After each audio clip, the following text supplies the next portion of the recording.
হরে কৃষ্ণ।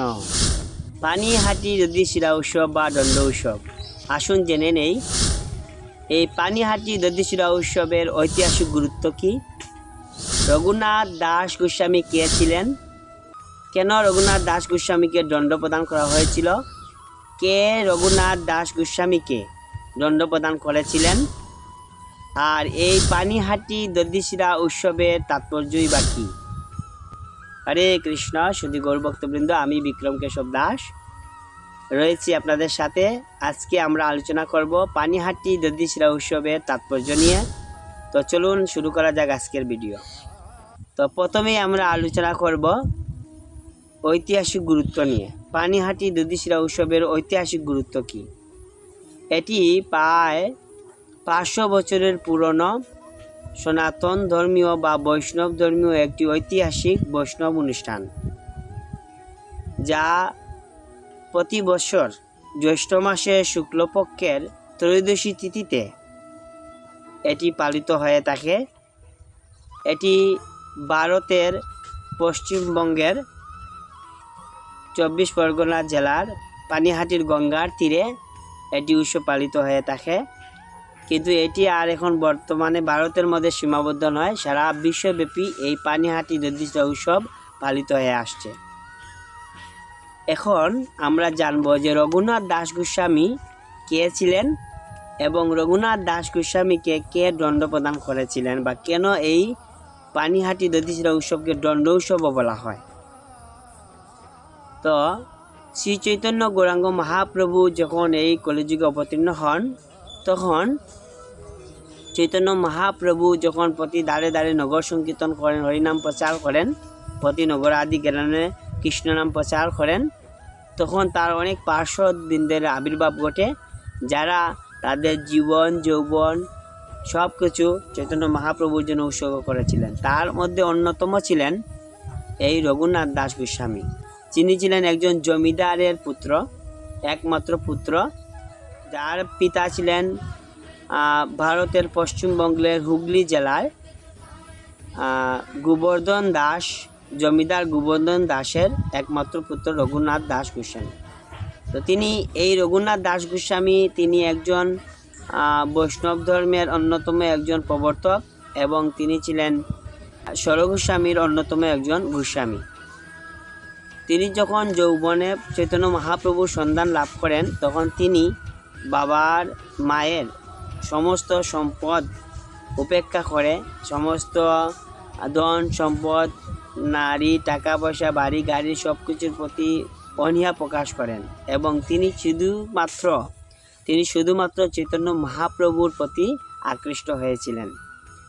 তো যখন কোনো কিছু দিয়ে বাবা মা তাকে ধরে রাখতে পারছেন না, তখন তারা উভয় আলোচনার মাধ্যমে স্বর্গের অস্পরা সুন্দরীর ন্যায় একজন রমণীর সাথে বিয়ে দেন, যাতে করে চৈতন্য মহাপ্রভুর প্রতি তিনি আকৃষ্ট না হয়ে তার স্ত্রীর প্রতি আকৃষ্ট হয়ে সংসারের প্রতি তিনি মোহিত হন।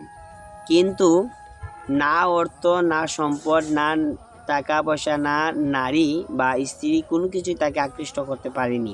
তথাপি তিনি আকৃষ্ট হয়েছিলেন চৈতন্য মহাপ্রভুর প্রতি।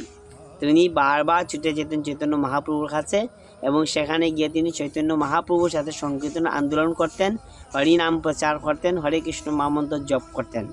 এই জপ কীর্তন সাধুসঙ্গই ছিল তার একমাত্র জীবনের চাওয়া এবং পাওয়া।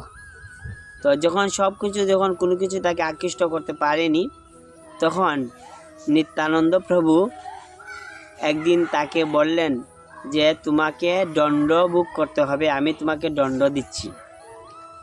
কি দণ্ড দিচ্ছি? তোমাকে সমস্ত এই পশ্চিমবঙ্গে যারা রয়েছে, এই পানিহাটিতে যারা রয়েছে, সবাইকে তুমি বৈষ্ণব সেবা দিতে হবে, সবাইকে দধি, চিড়া, দুধ, মাখন সব কিছু দিয়ে ভোজন করাতে হবে। তো এই হচ্ছে দধিচিরা মহোৎসবের তাৎপর্য। কেন? যেমন এখানে আমরা দেখতে পাচ্ছি যে চৈতন্য মহাপ্রভুর অন্যতম নিত্য পার্ষদ নিত্যানন্দ প্রভু, যিনি হচ্ছেন আদিগুরু, তিনি রঘুনাথ দাস গোস্বামীকে দণ্ড প্রদান করছেন। এটা কোনো জাগতিক দণ্ড নয়, এটা আনন্দের উৎসব, এটা আনন্দের দণ্ডদান প্রদান করছেন, এটা শাস্তি প্রদান করছেন আনন্দে। কেন? কারণ নিত্যানন্দ প্রভুর একমাত্র বাসনা হচ্ছে যে আমাকে কিনিয়া লও বলো গৌরহরি। তিনি সবাইকে বলছেন যে তোমরা আমাকে কিনে নাও, কিন্তু তবুও তোমরা হরি চৈতন্য মহাপ্রভুর অনুসারী হও, হ্যাঁ, গৌরহরি বলে ডাকো। তো এদিক দিয়ে রঘুনাথ দাস গোস্বামী ছিলেন সর্বোচ্চ পর্যায়ে, যিনি সব কিছুর একদম তিনি প্রথম সারিতে ছিলেন, যিনি নিত্যানন্দ প্রভুর মন জয় করেছিলেন। এই জন্য নিত্যানন্দ প্রভু বলছেন, যেহেতু তুমি এখানে উত্তীর্ণ হয়েছ, বা তুমি যেহেতু এটা বিশাল কিছু করেছো, এই জন্য তোমাকে দণ্ড দিতে হবে। তা আসলে আমরা দেখি যখন আমাদের পাড়ায় বা আমাদের এখনও সেই ঐতিহ্যটা আছে যে যখন কেউ ভালো রেজাল্ট করে তখন আমরা বলি ভালো মিষ্টি খাওয়াতে হবে, মিষ্টি বেশি খাওয়াতে হবে। তো এইভাবে নিত্যানন্দ প্রভু রঘুনাথ দাস গোস্বামীকে বলেছেন যে তোমাকে দণ্ড ভোগ করতে হবে, তোমাকে বৈষ্ণব সেবা দিতে হবে। তখন রঘুনাথ দাস গোস্বামী অত্যন্ত আনন্দের সহিত সেই বৈষ্ণব সেবা তিনি গ্রহণ করেছিলেন, এবং তিনি এই পানিহাটিতে যত ভক্ত ছিল সবাইকে তিনি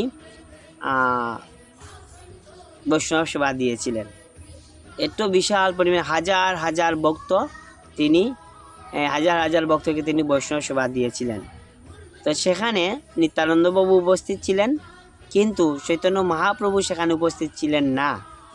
কিন্তু নিত্যানন্দ প্রভু শ্রী চৈতন্য গৌরাঙ্গ মহাপ্রভুকে মানুষে সেখানে উপস্থিত এখানে নিয়ে এসেছিলেন। ভগবানের যারা অন্তরঙ্গ ভক্ত তারাই শুধু মহাপ্রভুকে দর্শন করতে পেরেছিলেন।